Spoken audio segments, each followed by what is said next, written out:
Panvision TV presents.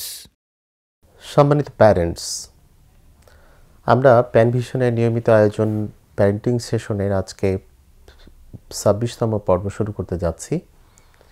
আজকে আমাদের একটি গুরুত্বপূর্ণ বিষয়, যে বিষয়টি আমরা সবসময় ফেস করি, বাবা মা, সন্তান সন্ততি, স্বামী স্ত্রী, জীবনের সব ক্ষেত্রেই আমরা এই বিষয়টাকে যথেষ্ট মোকাবেলা করি বা করতে হয়, সেটা হচ্ছে জেদ বা রাগ। তো রাগ ম্যানেজমেন্ট, এটা প্যারেন্টিং অত্যন্ত গুরুত্বপূর্ণ একটা বিষয়। তো আমরা রাগকে কিভাবে ডিফাইন করতে পারি? রাগ আসলে একটা রিয়াকশান, কোনো অ্যাকশানের কারণে যে রিয়াকশান, সেটাই হচ্ছে রাগ। রাগ কয়েক রকম হতে পারে। একটা হতে পারে যেটাকে আমরা চাপা বলি, যেটা মানুষের মধ্যে চাপা ক্ষোভ থাকে, এক্সপ্রেশন হয় না। হ্যাঁ, কোনো এক সময়ে দীর্ঘদিন পরে সে অ্যাকশান নেয়। আরেকটি হতে পারে ওপেন, যে যখনই রাগছে, রাগার সাথে সাথে সেটা বহিঃপ্রকাশ হচ্ছে এবং সেটা শেষ হয়ে যাচ্ছে। আরেকটি হচ্ছে অ্যাসার্টিভ অ্যাঙ্গার বলা হয় এটাকে, যেটা অত্যন্ত ইতিবাচক। যে আমি দেখেছি ও খুব পড়াশোনায় ভালো, হ্যাঁ, ওকে সবাই খুব সম্মান করে, তাহলে আমিও সম্মানটা পেতে চাই। হ্যাঁ, ও এই এত সফল হয়ে গেছে, সুতরাং আমাকেও সফল হতে হবে। একটা জেদ কাজ করে। জেদটাকে আমরা হাই অ্যাম্বিশনও বলতে পারি, এই ধরনের জেদটাকে। তো এই ধরনের অ্যাম্বিশন যদি সৃষ্টি হয়, হ্যাঁ, একটা কম্পিটিটিভ মাইন্ড তৈরি হয় বা জেদ তৈরি হয়, সেটাকে অ্যাসার্টিভ অ্যাঙ্গার বলা হয়। তাহলে আমরা কয়েক রকম রাগের বিষয়টি দেখলাম। আর যেই রাগগুলো আমাদের পরিবারে সৃষ্টি হয়, আমাদের সমাজে তৈরি হয়, স্বামী স্ত্রীর মধ্যে, সন্তান সন্ততির সাথে, সেই রাগ ম্যানেজমেন্টটা আসলে আমরা কিভাবে করতে পারি? তার আগে আমাদেরকে জানতে হবে যে রাগের কারণে আসলে কি কি সমস্যা তৈরি হতে পারে। প্রকাশভঙ্গিটা তো আমরা বুঝতে পারি, একজনের চেহারা দেখে, কথা, ভয়েস, হ্যাঁ, এর রাগের যে প্রকাশভঙ্গিটা, এটা বোধহয় আমাদের কাছে পরিষ্কার। তো রাগের কারণে মানুষের যে সমস্যাগুলো হয়, যেমন তার ইমিউন সিস্টেমটা ক্ষতিগ্রস্ত হয়।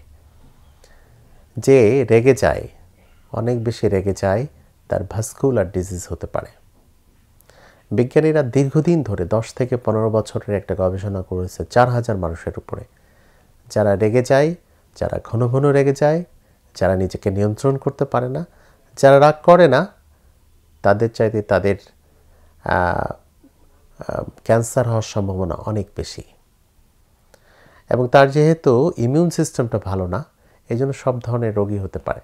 এবং বলা হচ্ছে তার অপারেশন হলে তার ঘা শুকাবে দেরি করে, এবং সে নানা ধরনের অসুস্থতায় পড়তে পারে, যে কোনো সময় সে মারাও যেতে পারে। পবিত্র কোরআন কারিমের মধ্যে আল্লাহ তাআলা বলেছেন যে মুতু বিগয়জিকুম, তোমরা তোমাদের রাগে মরে যাও। তো এটাও ফ্যাটাল নন ফ্যাটাল বলা হচ্ছে, যে রাগের কারণে এমনকি মানুষের হার্ট অ্যাটাক হতে পারে, মানুষ যে কোনো সময় অসুস্থ হয়ে মারাও যেতে পারে। তাহলে এটা কিন্তু আমাদের জন্য অত্যন্ত ক্ষতিকারক।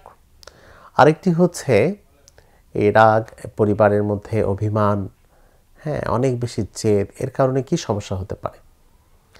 যেমন তার হয়তো বা রাত্রে সে এরকম জেদ করছে, রাগারাগি করছে, তাতে রাত অনেক হয়ে যাচ্ছে, সময় মতো তার ঘুম হচ্ছে না, কিংবা ঘুমানোর সময় তার এই বিষয়গুলো মনে পড়ছে এবং তার আর ঘুম আসছে না, এপাশ ওপাশ করছে।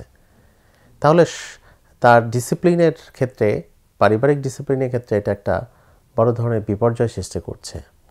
সব কাজের মধ্যে এটা প্রভাব পড়ছে। যখন সে রাগান্বিত হচ্ছে সারাদিন, হ্যাঁ, তার কাজের প্রোডাক্টিভিটি কমে যায়, তার সুস্থতা ক্ষেত্রেও তার সমস্যা হয়, সে অসুস্থ ফিল করে মেন্টালি এবং ফিজিক্যালি, এবং কোনো ভালো সিদ্ধান্ত গ্রহণ করতে পারে না। যারা প্রচণ্ড রেগে যায়, যারা অত্যন্ত এক্সাইটেড হয়ে যায়, তারা সঠিক সিদ্ধান্ত গ্রহণ করতে পারে না।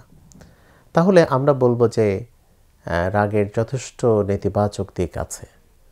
হ্যাঁ, আমরা যদি আমাদের রাগটাকে নিয়ন্ত্রণ করতে চাই, তাহলে কিভাবে আমরা নিয়ন্ত্রণ করব? সেক্ষেত্রে আল্লাহ রাসূল সাল্লাল্লাহু আলাইহি ওয়াসাল্লাম বলেছেন যে তোমরা যদি রেগে যাও তাহলে কি করো, বসে পড়ো, আর তারপরে নিয়ন্ত্রণ হলে না নিয়ন্ত্রণ হলে শুয়ে পড়ো। এমনকি আমরা যদি আমাদের কাজগুলোকে চেঞ্জ করতে পারি, হ্যাঁ, অজু করতে পারি, নামাজ পড়তে পারি, এটা হচ্ছে যিনি রেগে যাবেন তার ক্ষেত্রে এটা গুরুত্বপূর্ণ। বলা হচ্ছে কোনো রাগ কমপক্ষে 20 মিনিট থাকে। 20 মিনিট পর্যন্ত তার সাথে যিনি থাকবেন, যার উপরে উনি রাগ করবেন, উনি যদি নিজেকে নিয়ন্ত্রণ করতে পারেন, অর্থাৎ 3-4টা স্টেজে যদি আপনার সন্তানের রাগকে বা আপনার স্বামী স্ত্রীর রাগকে যদি আপনারা হ্যান্ডেল করতে পারেন বা আমরা যদি হ্যান্ডেল করতে পারি, তাহলে কিন্তু এটা সহজ হয়ে যায়। যেমন প্রথমে ডিনাই করবে, হ্যাঁ, তার একটা দাবি আছে, চাওয়া আছে, সেই চাওয়াটা পূরণ হচ্ছে না, সে খুব রেগে গিয়েছে এবং আপনি তাকে বলছেন যে তুমি এটা করো না, আমি এটা করব না, সে ডিনাই করতে থাকে। ডিনাইয়ের এক পর্যায়ে সে বার্গেন করতে থাকে, সে রেগে যায়, প্রচণ্ড রেগে যায়, তারপরে সে বার্গেন করতে থাকে, হ্যাঁ, বিভিন্ন রকম যুক্তি তর্ক বার্গেনিং করতে করতে আপনি যদি এটাকে খুব চমৎকারভাবে হ্যান্ডেল করতে পারেন, তাহলে লাস্ট স্টেপে এসে অধিকাংশ ক্ষেত্রে দেখা গেছে সে অ্যাকসেপ্ট করে, অর্থাৎ সে বিষয়টাকে মেনে নেয়। তো আমরা যদি খুবই গ্রাজুয়ালি একটু এক্সাইটেড হওয়া যাবে না। যেমন বাবা মার সামনে কোনো সন্ততি যদি রেগে যায়, তাহলে বাবা মাকে মোটেই এক্সাইটেড হওয়া যাবে না। তাকে খুবই সিম্পল থাকতে হবে, কাম অ্যান্ড কোয়াইট থাকতে হবে। বিভিন্ন কারণে তো সে রেগে যেতে পারে। আবার সন্ততির মেয়েদের ক্ষেত্রে বিশেষ করে বয়ঃসন্ধিকালে, হ্যাঁ, যখন তার হরমোনাল চেঞ্জ হচ্ছে, হ্যাঁ, আবার যারা একটু বয়স্ক, হ্যাঁ, 40-এর পরে যে ম্যানোপেজ, নারীদের ম্যানোপেজ যখন বন্ধ হয়, তখনও তার মেজাজটা খিটখিটে হতে পারে।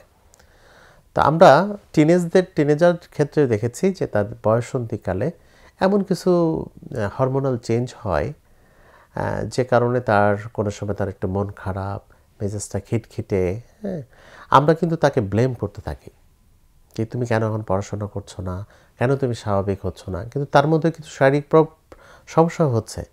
সেই বিষয়টাকে আমাদেরকে ভালো করে রিয়ালাইজ করতে হবে। তাহলে কোনো পিতামাতা যদি এটা বুঝতে পারে বা কোনো স্বামী স্ত্রী একজন আরেকজনকে যদি বুঝতে পারে যে না, তার কিছু শারীরিক অসুবিধা হতেই পারে, অতএব তাকে আমি আর কি করতে পারি না, বকাঝকা করতে পারি না, তাহলে পরিবেশটা আরও বেশি খারাপের দিকে চলে যাবে। তাহলে আমরা রাগ ম্যানেজমেন্টের ক্ষেত্রে এভাবে খুব ধৈর্য ধরে যদি মোকাবেলা করতে পারি, খুবই ধৈর্য ধরে মোকাবেলা করতে পারি, তাহলে এটাকে আমরা নিয়ন্ত্রণ করতে পারব। আল্লাহ রাব্বুল আলামিন পবিত্র কোরআন কারীমের মধ্যে বলেছেন যে যারা অসচ্ছল অবস্থায় মানুষকে দান করে এবং তার রাগকে নিয়ন্ত্রণ করে, ওয়াকাযিমিন আল গায়জ, আল্লাহ তাআলা এটাকে মুমিনের একটা কোয়ালিটি বলেছেন যে তার রাগকে নিয়ন্ত্রণ করতে পারে। গাফির জাম্ব, তাকে মানুষকে ক্ষমা করতে জানে। ডেফিনেটলি এই কোয়ালিটিটা একজন মানুষ হিসাবে, সফল মানুষ হিসাবে, আপনারা দেখবেন যারা লিডারশিপ, যারা জীবনে অনেক বেশি সফল, তারা কিন্তু এই বিষয়ে অত্যন্ত নিয়ন্ত্রিত এবং তারা অনেক বেশি উত্তীর্ণ, অনেক বেশি পরীক্ষিত। তারা রাগকে নিয়ন্ত্রণ করতে পারে, মানুষকে ক্ষমা করতে পারে, মানুষকে বুকে টেনে নিতে পারে, এবং এই প্রসেসের মধ্য দিয়েই আমরা এই রাগের বিষয়টাকে, ক্রোধটাকে আমরা ম্যানেজ করতে পারি। আরেকটি গুরুত্বপূর্ণ দিক হচ্ছে, যদি খুব বেশি জেদি হয়, খুব বেশি রাগ হয়, তাহলে সে কিন্তু পড়াশোনায় অ্যাটেন্টিভ হতে পারে না, কোনোভাবেই সে মনোযোগ দিতে পারে না, তার মনের মধ্যে সে রাগটাকে পুষে রাখছে। তো আমরা আমাদের সন্ততিকে এই বিষয়গুলো কোরআন হাদিস দিয়েও বোঝাতে পারি। আল্লাহ রাসূল সাল্লাল্লাহু আলাইহি ওয়াসাল্লামের কাছে এক ব্যক্তি আসলো, আমাকে কিছু নসিহা করুন। তিনি বললেন তুমি রাগ করো না। তিনি বললেন আরও কিছু বলুন, তুমি রাগ করো না। আবারও আল্লাহ রাসূল তৃতীয়বারও বললেন তুমি রাগ করো না। তাহলে ধর্মীয় দৃষ্টিতেও রাগের যেই নেতিবাচক দিকগুলো আছে, পরিণাম আছে, সে বিষয়টা আমাদের ভালো করে বোঝা উচিত। আমাদের সন্তানদেরকে বোঝানো উচিত বা আমাদের পার্টনারকে বোঝানো উচিত। দেখুন, আমরা বিখ্যাত একটা গ্রন্থের কথা জানি, সেটা হচ্ছে আইজুদ্দিন কারনি যে 4টা বিষয় বলেছেন, যে তিনি বলছেন এই 50 বছরের আগামী 50 বছরের জন্য, আমার বিগত 50 বছরের জন্য কেউ যদি আমাকে কোনো নসিহা করতে বলে তাহলে আমি 4টি বিষয় বলবো। আবার আগামী 50 বছরের জন্য, ভবিষ্যতের 50 বছরের জন্য কেউ যদি কোনো নসিহা করতে বলে তাহলে আমি তাকে 4টা বিষয় বলবো। তো কী কী বিষয় বলবো? প্রথম বিষয়টি হচ্ছে লা তাহজান, তুমি তোমার অতীত নিয়ে চিন্তা করো না, কখনোই দুশ্চিন্তা করো না। ওয়ালা তাখাফ, তোমার ফিউচার নিয়ে, ভবিষ্যৎ নিয়ে কখনো দুশ্চিন্তাগ্রস্ত হয়েও না। কারণ যে মহান রব্বুল আলামিন তোমার অতীতটাকে এভাবে পার করে দিয়েছেন, তিনি ভবিষ্যৎটাকেও দেখবেন। ভবিষ্যৎ নিয়ে আমরা অনেক অস্থির হয়ে যাই। এই যে রাগ, জেদ, এর পেছনে কিন্তু ভবিষ্যতের এই দুশ্চিন্তা, ভবিষ্যতে আমার কী হবে, এই পেরেশানিটা কিন্তু মানুষকে যথেষ্ট প্রভাবিত করে। 3 নাম্বার যেটা বলেছেন সেটা হচ্ছে লা তাগদাব, রাগ করো না। একটা মানুষ যদি রাগ থেকে ফেরত আসতে পারে, জেদ থেকে ফেরত আসতে পারে, তার পারিবারিক প্রশান্তির ব্যাপারটা অনেক বেশি সুনিশ্চিত হয়ে যায়। তার সন্তান সন্ততিকে সে খুব ভালোভাবে হ্যান্ডেল করতে পারে। সন্তান সন্ততিদেরকেও আমাদেরকে রাগ না করার তালকিন দিতে হবে, তাদেরকে খুব ভালো করে শেখাতে হবে, কোরআন হাদিস থেকে শেখাতে হবে। আর 3 নাম্বার হচ্ছে লা তাসখাব, তুমি দুশ্চিন্তা করো না, তুমি তোমার বর্তমান অবস্থা নিয়ে তুমি অসন্তুষ্ট হও না। আল্লাহ তাআলা আমাকে যেটা দিয়েছেন আমি এটা থেকেই আমি খুশি আছি, আমি এ ব্যাপারে সন্তুষ্ট আছি। তো সেন্স অফ গ্র্যাটিফিকেশন, এই যে আত্মতুষ্টিতে আমি আত্মতুষ্টি অর্জন করতে যদি না পারি, সেন্স অফ রিকগনিশন যদি না পাই, হ্যাঁ, অ্যাপ্রিসিয়েশন না পাই, তাহলে আমরা রেগে যাই, আমাদের কষ্ট লাগে যে না না না এটা তো হলো না, এটা তো হওয়ার কথা ছিল না। কিন্তু অবশ্যই আমাদেরকে আল্লাহ তাআলা আমাকে যখন যা দিয়েছেন সেই ফয়সালা, আল্লাহ যা ফয়সালা করেছেন, আমি এখন এই একটা রেজাল্ট করেছি, আমার একটা চাকরি এরকম হয়েছে, হ্যাঁ, আমার সন্তান সন্ততি, আমাদের বাচ্চারা মনে করে আমি তো ফার্স্ট হতে পারলাম না, এই যে তাদের মধ্যে এই যে অসন্তুষ্টিগুলো আছে তাকে খুব ভালো করে শেখাতে হবে। দেখো আল্লাহ তাআলা তোমাকে এটা দিয়েছেন, ভালোবেসে দিয়েছেন, আর এটার মধ্যেই তোমার কল্যাণ আছে। তুমি হয়তো দৌড়ে ফার্স্ট হতে পারোনি, কিন্তু জীবনে তুমি অন্যখানে ফার্স্ট হয়ে যাবে, কিংবা তুমি জান্নাতে যেয়ে ফার্স্ট হয়ে যাবে।